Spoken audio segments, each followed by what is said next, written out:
Hi, my name is Mike, and I'm going to be doing a review on the card game Summoner Wars. So to start out, there's basically two ways to play the game. Core sets, two types of core sets you have. You have the starter sets and master sets. So the starter sets consist of 4 different factions split off into 2. So you have Cave Goblins versus the Guild Dwarves, and then you have Phoenix Elves versus the Tundra Orcs. Now, in all the sets, in all the core sets, you have dice, a set of 5 dice, wound markers, and then a playmat, and then a deck of cards. So, with the starter set, like I said again, it comes with a paper playmat, as you can see right here, a demonstration. It is kind of low quality, but it typically works to play games with, so which we'll start out with if you use a starter set. But once you get along, you will eventually get these. You'll get a cardboard playmat, which I'll show right here. That's what the cardboard playmat looks like. It's got a little bit nicer artwork and everything on it. And depending on how it goes, you can either buy it separately, which it is titled the Premium Board. That's what its official title is, or you can just.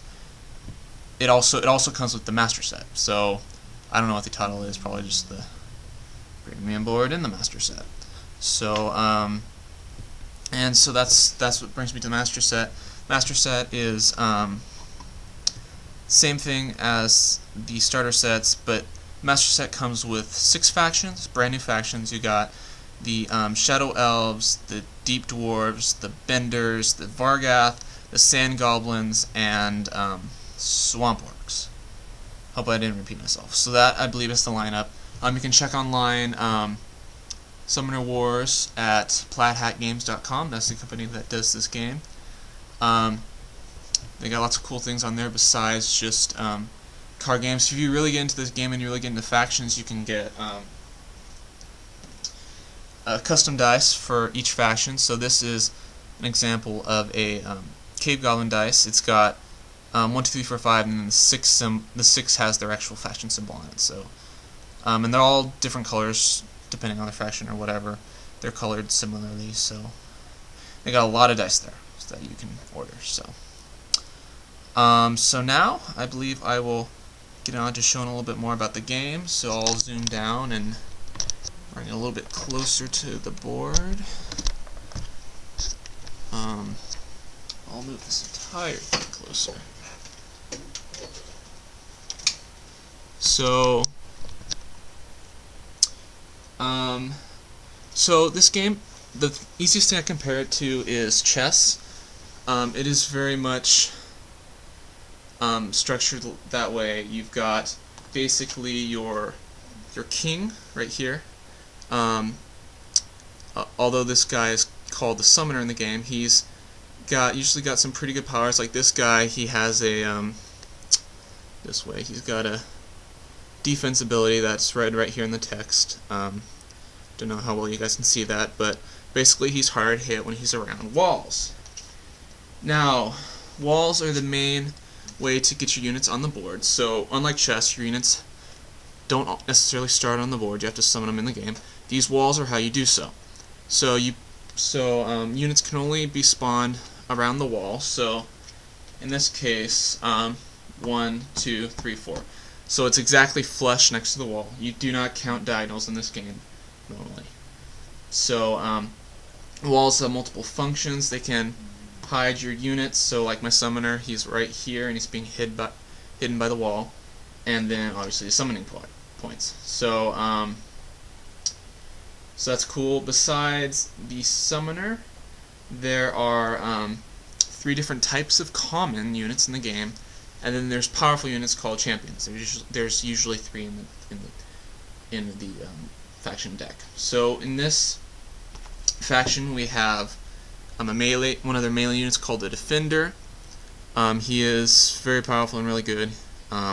As you see by the 2 dots right here, He's very strong, and it takes 2 wound markers.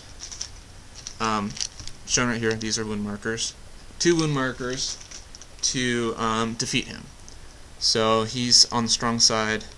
He's pretty good.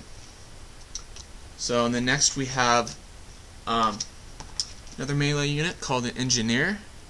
This guy, his perk is that he is really good against the walls, so he can attack. He gets more attack dice when he is rolling against the walls. Okay, so the attack dice is measured right here. This symbol right here. Their value is rolled in dice. So these are the dice that you get standard in the game that you don't buy online. It's basically 3 and a higher is a hit, and everything else is a miss. So yeah. So that's what it works there. And then I'll show you the last unit, and then I'll tell you a little bit more about these cards. So the last unit we have on this team is the Spearman. He is the faction's one ranged unit. So all ranged units have a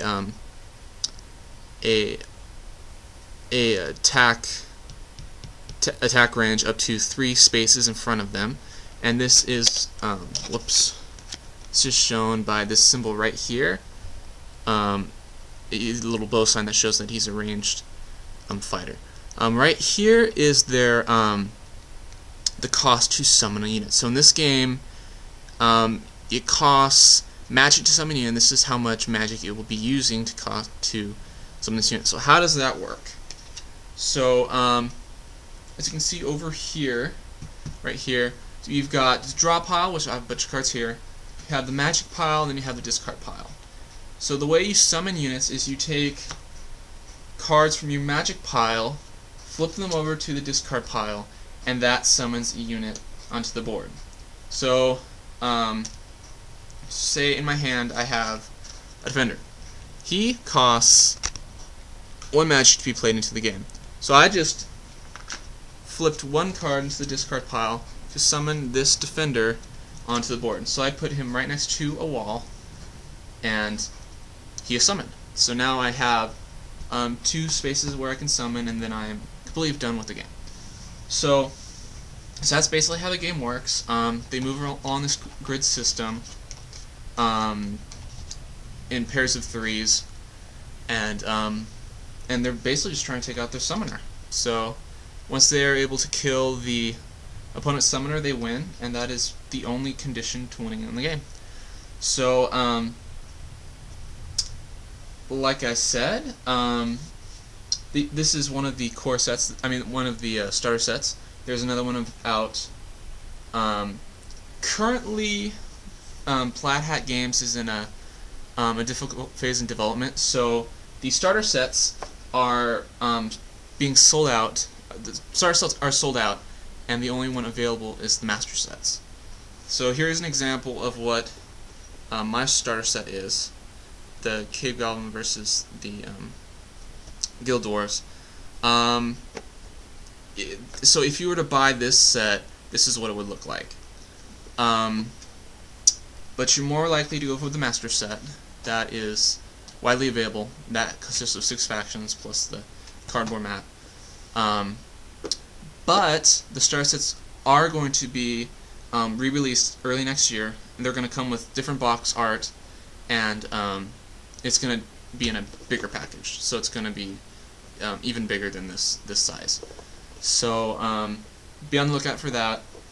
As well as the starter sets and the master sets, you also have faction decks.